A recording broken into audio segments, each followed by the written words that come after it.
You know what today is? Let me show you.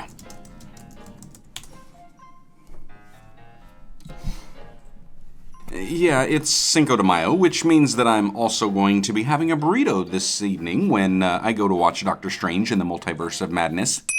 But maybe more importantly, especially for this guy, it's National Day of Prayer. And I forgot about it. And I'm a pastor. Yeah, that's pretty much how the last 6 months of my life has gone. See, there are so many areas of my life, so many things that I do in my life that I have neglected. I have pushed aside. I have not given the attention that it deserves. Like on a small scale, I have 4 Funko Pops that haven't even been put on the shelf yet because I haven't even unboxed them. I've just been kind of that busy. Ooh, here's another one. Yeah, you see that? And that? Those are called vehicles. And you know what you can use those for? Teaching kids how to drive. At least you could if you weren't so busy. You could actually teach your teenagers how to drive, which is what I've had every intention of doing. I've just not had the times to follow up with those intentions. And then there has been so much that should have been happening down at church that I haven't done. Like I don't have the preaching calendar that I normally like to have. Haven't been uploading any of the audios for my sermons. Haven't done anything with the back wall of the church, so it's pretty much just looked blah. And then I forgot the National Day of Prayer. Yes, I, a pastor, forgot the National Day of Prayer. And I took on this job fully aware that this was likely going to be the scenario. And I was okay with that scenario, and I had even talked to church members about the scenario, and I had talked to my family about the scenario, and I had prayed and talked to God about the scenario. What do you want, Dutchie? Have I neglected you too? Come here. Oh, you're a pretty girl. Yes, you are. Now, I was fully aware that this would likely be the scenario, and I was okay with it, and everybody was okay with it, knowing that I was going to be able to really bring about a lot of good change and use some of my God-given gifts and abilities to help this community and help this district, and I have done that, but I've come to a place where the resources that I would need to continue to implement the change that I think would need to be done aren't readily available for me. And because I would have to wait for those resources to come in, I'm not willing to wait, knowing that that is still going to be hindering me in my life and my ministry.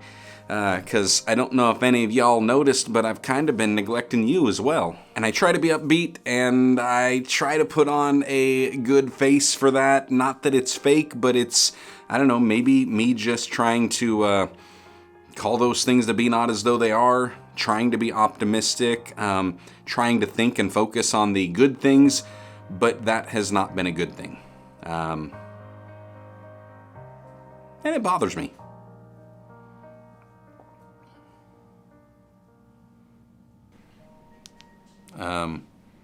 I don't know if you can see that, but yeah, it's been a little bit since I recorded that. And every time I have sat down to try to edit this vlog, I get to that scene and I don't know how to finish it. Like that day, I didn't even know how to continue recording. And so I keep coming back and I try to look at that and see what it was I said and how am I going to wrap this up. And I don't even know if I know how to process what I'm thinking and what I'm going through. What does that mean when I hit this moment and I see myself and I look inwards and I realize that I have been neglectful of the call that's on my life? Is neglectful even the right word? I've neglected it. That's what I've done. I've kind of pushed it aside and it wasn't that that was my intention, but that's still what I did. And how do I deal with that? Like, what do I do? And then yesterday I'm preaching and I'm talking about the attributes of God, and I even reminded myself while reminding others that God sees everything that you're doing because He's there. He sees everything that you will do because He's there. And He sees everything that you've already done because He's there. And yet He still loves you. How amazing is that? And that is a comforting feeling. It's comforting in knowing that even though I myself feel shame over what I've done or what I've not done, God isn't ashamed of me. So that's where the last several weeks have been.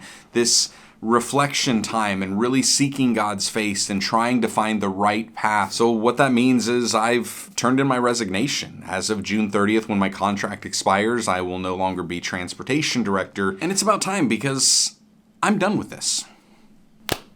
It's about time for me to get back to what I'm called to. And so I'm back. I'm back for my family. I'm back for my church and physical ministry. I'm back for y'all and my digital ministry. And more importantly, I'm back for God. I don't know what it's going to look like. I don't know what God has in store. But beyond just being back, I'm excited. I am excited to see what He's going to do, because I have no idea. I don't know what's going to happen. I don't know where this is leading. And yet I'm excited, because I know the only way for me to get to that point is by faith. Because I can't see it. I don't know where it's heading. But by faith, I know it's good. And I'm endeavoring to live by faith. So I guess until next time, which will be soon and very soon, stay blessed, enjoy God's best, and have a great day.